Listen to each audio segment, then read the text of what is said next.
but even when I joined Labyrinth, it was like they didn't know if they were going to even let me in. You know, there was a committee of 5 people, and the original vote was 3-2 against. What? Yeah, and John Ortiz, that was on that committee, said, "No, we have to take Stevens. I promise you, it's gonna have a benefit somewhere down the line." So he batted for you. He batted for Way to him, go, John Ortiz. John Ortiz and Gary Perez. The other 3 will not be named.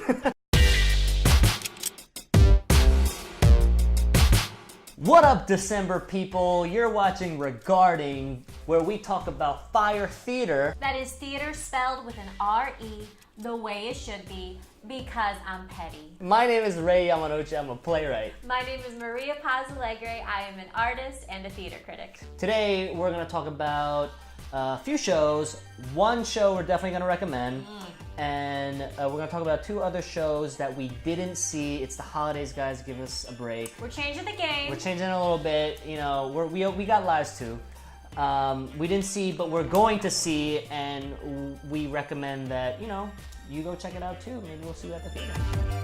Today we're going to talk about Schoolgirls, or the African Mean Girls play, currently playing at the Lucille Lortel Theater. It's written by last month's guest, the great Jocelyn Dio, and directed by Rebecca Teichman. It's produced by MCC Theater. Schoolgirls, or the African Mean Girls play, takes place in a Ghanaian boarding school where the queen bee is literally challenged for the Miss Ghana crown by a talented biracial new girl from America. So this play, you know, we actually had some reservations. You know, Jocelyn was a guest. Should we really review a play that a guest did? Shouldn't that show bias? Don't care. You know why? Because this play was fire. I don't know much about Ghana, but you didn't need to, because it was universal. It was girls who had problems about weight, who had fat shaming, who had academic shaming. There was the mean girl trying to live out her insecurities by making other people feel bad. Shout out to Paulina, aka Mamia Boafo, who's the actor. Oh, fantastic. She did an amazing job. And what I loved about this play was not even knowing that there were politics that were involved that took it from just like a regular Mean Girls level and elevated into a truly amazing production. The idea of colorism on stage and what that does to young women and young women with dreams was moving, it was painful, and then she made me laugh, and then she said it was gonna happen. I felt bad for laughing, and I loved it. I think she did a great job, and I only have one complaint, and it's I wanted more. It was such a good play, and it just seemed to like be over in a blip, and I was like, oh, I just want more. I want more scenes with those girls. I want more scenes, more adversarial scenes. I want more scenes with their headmistress and the former Miss Ghana just like coming at it. I wanted to see more because I loved it. I loved it so much. Do you remember the runtime for this play? 75 minutes. It could have been several hours.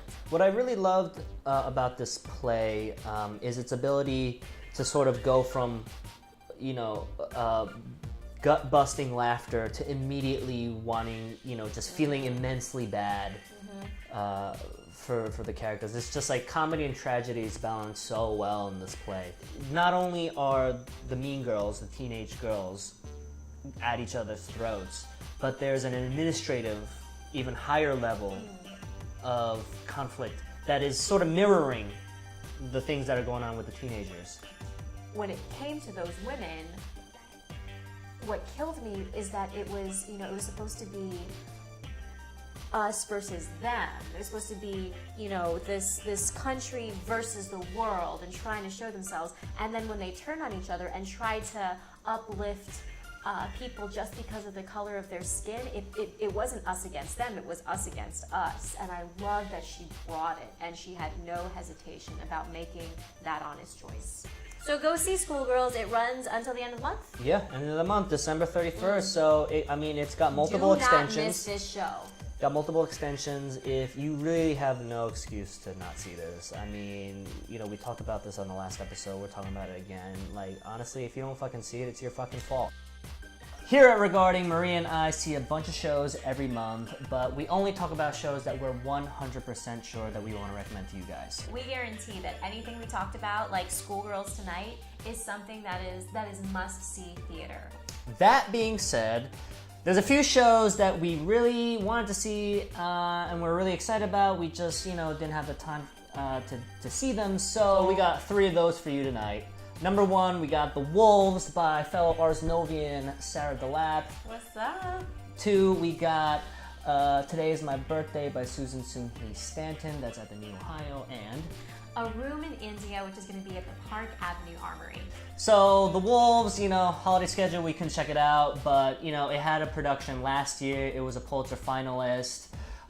If you can get tickets, it's basically all sold out. Forever. That's at Lincoln Center. So if you can get tickets, go check it out. We're gonna try and get it. We tried. We to tried. Make it, We tried a bunch of times. We're gonna keep trying. Second show is Today Is My Birthday, written by Suzan Stanton, directed by Kip Fagan. It's at the New Ohio Theater downtown, produced by Page 73. It was a Kilroy's List pick. It also got Suzan the Lark Fellowship. Ooh, so fancy. Yeah, Yes. and Asian American playwright. Shout out to Shout Asian out. American playwrights. So that's Got also you. a bonus. We got Come you, on, girl. come on. The play I'm excited about is called A Room in India. It's going to be at the Park Avenue Armory, which I have never been to, but I've heard many good things. Right next to Hunter College, 68th Street. What's good? Shout out to Hunter. CUNY, what's up? That's where I got my master's, actually. Oh no way! I didn't know that. Queens, but like Oh, CUNY, we're CUNY friends. sister. We're like cousins. Yeah. So this is done by Adrian Minuchkine and a cast of 35 actors. It does classical Indian theater along with themes of terrorism, gender equality, climate change. What don't you do? It sounds weird, and I like that. Keep theater weird. Yo, we'll see you at the theater. Today we got a playwright of plays such as Jesus Hopped the A Train, Between Riverside and Crazy. It's the motherfucker with the hat himself, Adly Guirgis.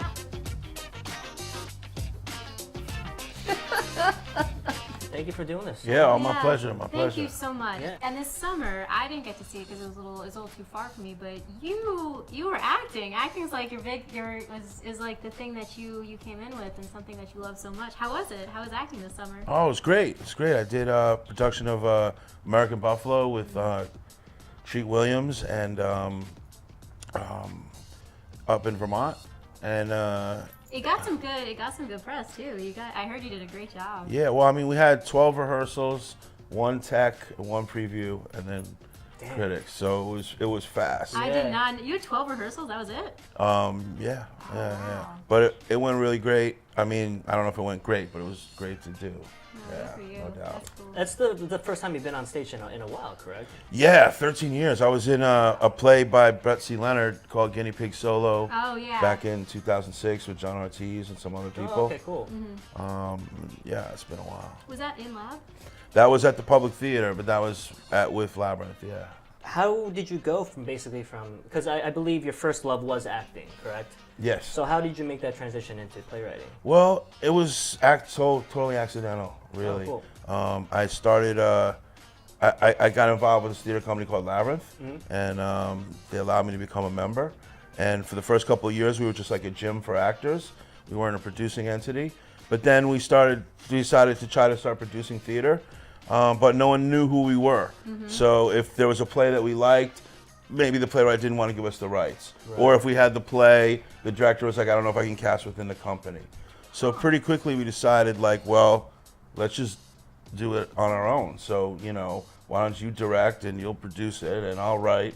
And so they asked me to write a little evening of one acts, and I guess it went well. It was David Zayas and Dave Onzuelo were in it. nice. And Charles Oh my Goforth God. directed it. And then Dave after Enzo that, did that the thing at the Oedipus El Rey, right?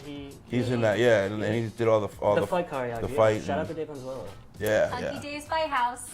yeah. Dave's in that. So he was in your original one act? He was in my first play. Him and David Zayas. And then after it was done, they just kept kind of pushing me to keep writing. And that's sort of how it happened. You have Our Lady of 121st Street coming up next year. Yeah. So how does it feel to have sort of like the signature really sort of support all your work, and you got a whole commission for a new one? This is. I mean, it's something that I never even thought about or thought would happen. And then when they said, "Hey, can we do this?" I was like, I felt like, well, am I like old now? You know, you start bringing out the old stuff. It's like, you know, it's like, okay, we're getting ready to like set you out to sea. But when I thought about it, I was like, I guess there's a generation that didn't get to see these plays, that read them, and I know that they were done a lot in colleges and scene studies and auditions and stuff like that. So I was like, yeah, you know. Having read a bunch of your plays and The Get Down as well, I realized that religion plays a big part in a lot of your work. It's sort of like a big through line. Is that something that was reflects a lot of your upbringing in New York City specifically, or? You know, I don't know. I mean, it's true. Like, there's a lot of spirituality and questions and religion in my plays. I think I grew up Catholic, but very quickly I had questions that kind of separated me, but I think I was afraid to ask them at the time. So I felt like there was something wrong with me. And so I never really paid much attention to religion. I just sort of avoided it until like you're in trouble, you know, and you're like, oh God, help me out. And then when I started to get older, I found that I needed a base. I needed something bigger than myself. You know, I needed help, and that was a personal journey and a personal quest, and I think that it began to be reflected in what I was writing. You know, both the quest and and all the emotions that go with it. Continuing on The Get Down, I'm just curious, was that how did that idea come about? Was it you, or was it Baz Luhrmann, or was it some sort of like studio thing? Well, I got an email from Baz, who I'd never met before. I didn't even know if it was a real email. Right. I was like, Damn. Who is this Baz? You know? And he said, I want to talk to you about this TV project. Again, I didn't know who he was, and I didn't want to really do TV at the time. But I was like, I gotta meet Baz Luhrmann. I gotta at least be polite. And then he said, you know, 1970s, Bronx, birth of hip hop. And I was like, can it be a coming of age story? Yes, that's what I want. You know, what about these 4 or 5 kids? Yes, that's, you know. So it was just a no-brainer to get involved. It was a labor of love. It was a lot of labor. It was 3 years to do, you know, 1 season, which is ridiculous. Yeah. But yeah, it was great. You know, it was a joy. Everything about it. It was hard, but you know, the kids were great. I love that show. I love those kids. I love the journey. I love seeing where they went to. Yeah. I love the music that was playing while they were doing it, but I love the music they created too. Like I felt like I was on that journey with that. So having done like TV and being a big sort of student of theater, which one do you prefer? Well, to me, theater is the best. Foundation. That's it. Like it's, to me, that's there's nothing like being in a theater when something really exciting is happening. That feeling that you get, to me, is like it's like how I imagine church was for the past generations. Right, you know, right, the community getting together and something going on the stage that's just really exciting. That it's always going to be that for me as an actor and as a writer. I like to watch TV, and I like health insurance. That, you know, I like to be able to pay the rent. Versus... You know, but theater is really, to me, where it's at. It was really interesting doing Jesus because we had this last time around because there was a lot of cast changes because you know people got things happen, and it was much harder to find actors because there's 450 TV shows spread across all these mediums.